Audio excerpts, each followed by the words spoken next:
여러분 안녕하세요. 더위가 이제 마지막 막바지에 들어선 것 같습니다. 오늘이 8월 15일이니까 광복 80주년이 되는 해입니다. 평화를 갈망하는 우리에게 왜 평화가 없는가에 대해서 한번 생각해보고 이 사진과 함께 이야기를 풀어가도록 하겠습니다. 얼마 전에 페이스북에 어떤 분이 이 사진을 두 가지 스토리, 이 소년의 그 결연한 모습. 이 사진은요, 그 원자폭탄이 터져질 당시에 부모를 잃은 아이가 동생을 업고 서 있는 모습을, 결연한 모습을 보여주는 사진인데, 이 동생도 이미 죽은 것으로 파악된 사진입니다.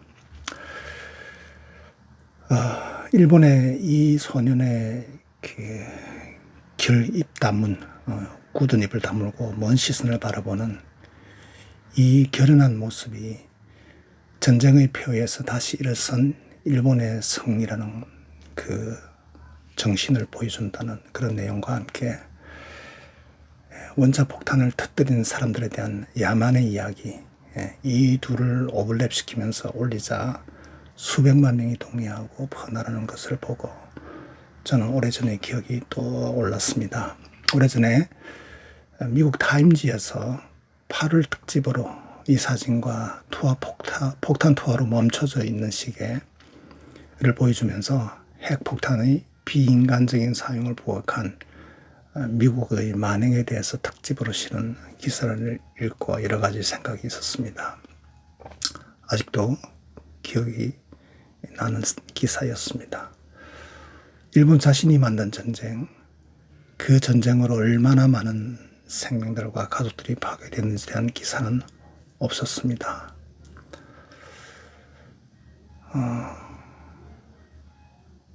아래 세 가지 질문과 그 질문에 대한 답으로 이야기를 풀어가고 정리하고자 합니다. 첫 번째 질문은 2차 세계대전 중에 일본에 의해서 받은 인명피해가 구체적으로 얼마나 되는가. 전쟁의 규모와 피해 지역이 너무 광범위하고 기록이 허술해서 아주 정확한 규모는 알 수 없지만 지금까지 나와 있는 자료를 바탕으로 계산해 보면 순수 민간인을 포함해서 최소 1천만 명, 최대 2천만 명으로 추정된다고 합니다. 두 번째 질문은 그러면 원자폭탄에 의한 일본의 인명피해 규모는 얼마나 되는가? 45년 8월 6일에 히로시마에 원자폭탄이 떨어졌고요. 수일 후에 나가사키에 떨어졌습니다. 즉각적인 인명피해는 두 군데 모두 합쳐서 약 11만에서 20만 명이고요. 시간이 지남에 따라 발생한 인명피해는 약 25만 명으로 추산된다고 합니다. 장기적으로 그 생존자들도 피폭에 의해서 다양한 질병, 암, 유전적인 변형 등의 질병 등으로 더 많은 사람들이 목숨을 잃었고요. 그 후손들까지 피해가 있고 아직까지 진행되고 있는 피해입니다. 실로 어마하지만 어마어마한 피해를 입었죠.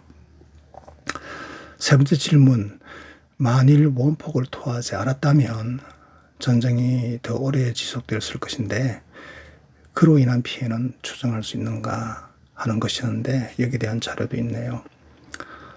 실제로 45년 하반기나 46년에 미군을 중심으로 연합군에 의한 일본 점령 작전이 있었다고 합니다.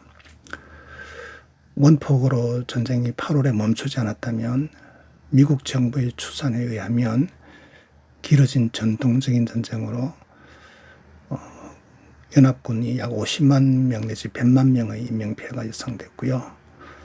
일본 땅에서 전쟁이 치러지기 때문에 일본은 민간인을 포함해서 약 수백만 명으로 추산된다고 합니다. 정말 추정할 수 없을 만큼 컸을 것으로 추정됩니다. 일본의 피해가요. 원폭이 아닌 외교나 군사적 작전에 의해서 전쟁을 종식시키려 했다면 학자들마다 다르지만 일본이 최후 항전을 했을 거고 또 우리 그때 당시에 한국에 많은 전쟁, 살상을 저지를 것으로 생각할 수 있지 않습니까? 하여튼 최소한 500만, 최대는 2천만 명의 더 많은 인명피해가 났을 것으로 추정된다고 합니다. 광복 80주년에 이 이야기를 마치면서 저희 생각을 아래와 같이 4가지로 정리합니다. 첫 번째, 원폭은 적게는 500만 명, 많게는 2천만 명이라는 엄청난 인명피해를 줄이는 중요한 역할을 하였다고 결론 내립니다. 두 번째, 전쟁은 일본이 스스로 일으켰으며 이 부분에 대해서는 독일이 전쟁을 일으킨 것과는 조금 다릅니다. 원폭은 그 야만적인 전쟁을 종식시킨 수단이었습니다. 저는 그 전쟁을 일으킨 일본 사람들에 대해서 연민의 마음이 있습니다. 세 번째, 전쟁이 일어나지 않도록 인류 존재의 기본 가치로 돌아가야 합니다.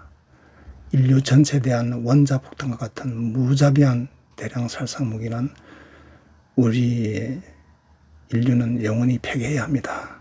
결론적으로 네 번째, 나와 다른 사람을 나와 같이 인정하는 것에서 세상의 평화는 시작될 것입니다. 저는 이것만이 해답이라고 생각합니다. 이 해답을 우리가 인류가 찾지 못하면 우리는 영원히 전쟁 속으로 빠져들어갈 수밖에 없다고 생각합니다. 이 사진은 우리의 아름다운 우리 선배들이 일본의 위안부로 팔려간 그런 사진이라고 하네요. 저 개인적으로 우리 고모님 중에 한 분이 꽃다운 시기에 위안부로 끌려가서 전쟁과 끝남과 함께 집으로 회향년이 되어서 돌아와서 평생 불행한 삶을 사신 것을 저는 개인적으로 늘 마음에 안타까워하고 있습니다. 정말 광복 80주년을 맞이하지만 아직도 우리 역사에 완전한 광복은 없는 것 같고요. 더군다나 나와 다른 사람을 나와 같이 인정하는 그런 세상이 아니라 내 속에, 우리 사람들의 생각 속에 남을 무시하는 야만의 생각이 있습니다. 마칩니다.